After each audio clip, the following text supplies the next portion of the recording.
Hello guys, good day po. Welcome back sa Coins TV. At maayong adlaw po sa inyo tanan. At marami pong salamat sa ating mga subscriber.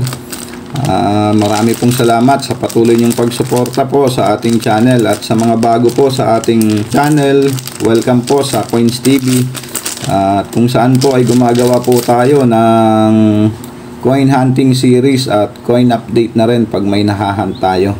Okay, magandang araw po sa ating mga viewers na mga OFW at mga senior citizens at sa United States po na pangalawa sa ating mga manonood.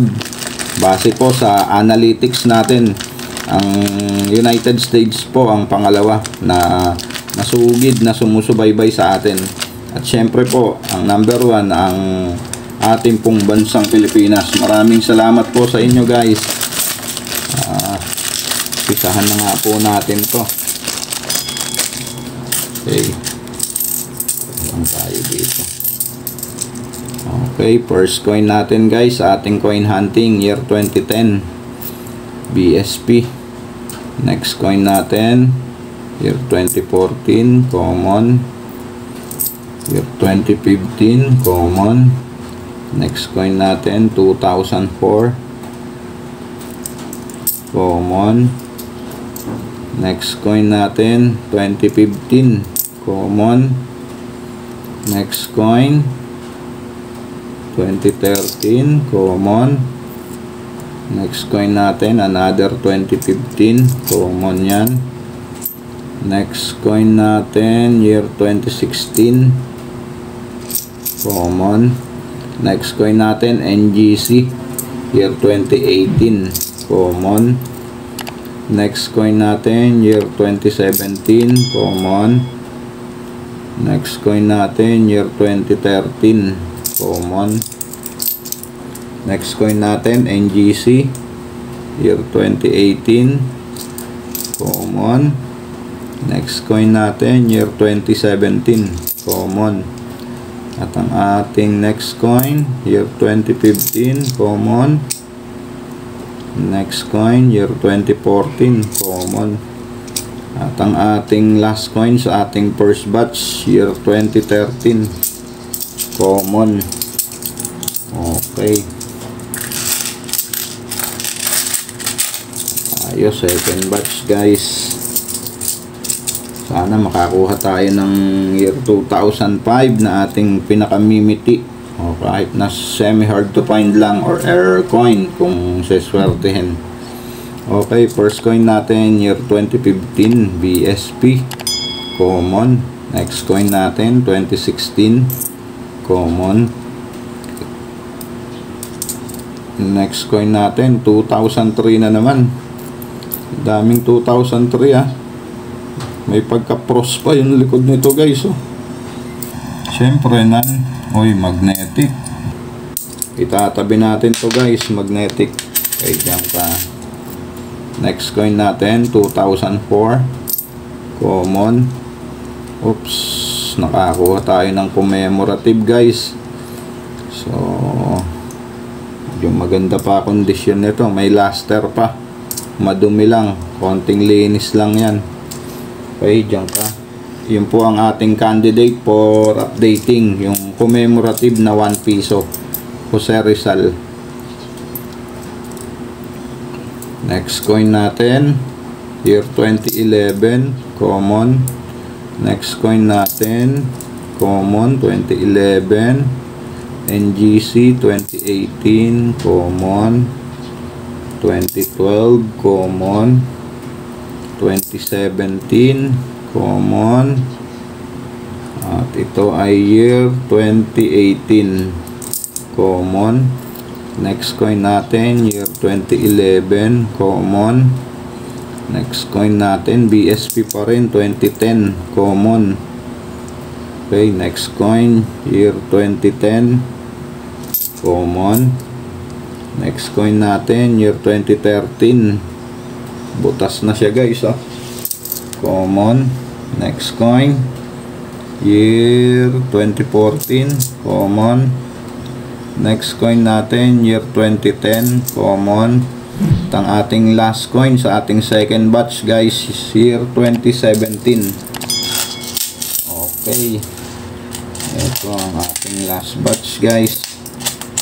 Hindi pa rin tayo makadali ng year 2005. Kailan kaya natin makukuha yun? Pag nakuha natin yung guys, talunan na. May nanalo na pagka ganon. Okay, ang ating last batch, first coin natin is BSP. Year 2015, common. Next coin natin, 2004, common. Next coin natin, NGC, year 2018, common. Next coin natin, 2015, common. At ang ating next coin ay NGC, year 2018, common. NGC pa rin, year 2019, low mint mark, common. Next coin natin, year 2018, nabubulok na. Okay, next coin natin, year 2018, common. Next coin natin, 2018, common. Next coin natin, 2018, common. Next coin natin, 2018 pa rin, common. Next coin natin, BSP, year 2015, common. Next coin, year 2018, common lang din. Next coin natin, kadali tayo ng 2015 guys, frosted. Ayos. Dagdagan yung nakakuha na rin po ako ng pros. Isa pa lang guys, pangalawa pa lang natin to. Die 3 na 2015 na frosted. Ayos. Okay, tatabi natin yan. Next coin natin, year 2019, common. At ang ating finally last coin sa ating coin hunting guys, year 2017. Ayun. At eto na nga tayo guys sa ating, ang nakuha po natin dito sa 50 pesos ay year 2003 na magnetic.